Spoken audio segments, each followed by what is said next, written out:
the 3 GP visits, ring fence for that. How did you come to that decision?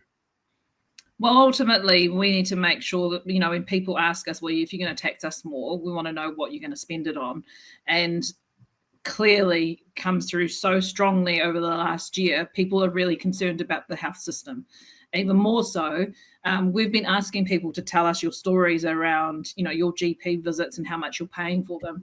Some of the stories are horrifying. So ultimately for us, we believe that, and Aisha used that today in her stand-up. She used the survey which said, for every dollar you spend in primary healthcare, you save $10 in the tertiary healthcare system, so in hospitals, etc.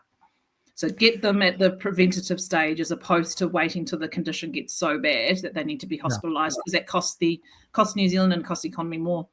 We all know, I think that's a much better result for people to get to the doctor before they have to get to the A&E room. It does obviously mean more traffic to the doctors, though, which I think they were talking about in the story.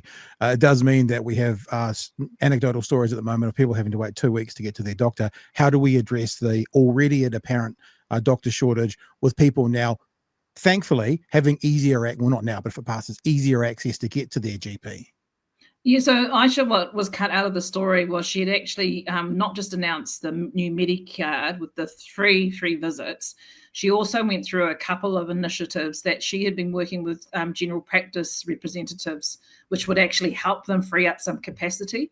So, for example, the government just today actually talked about AI scribe for emergency. Well, we're saying, well, you need AI scribe for general practice as well. There's facilities grants to help general practitioners grow the space that they have so they can have actually more visits.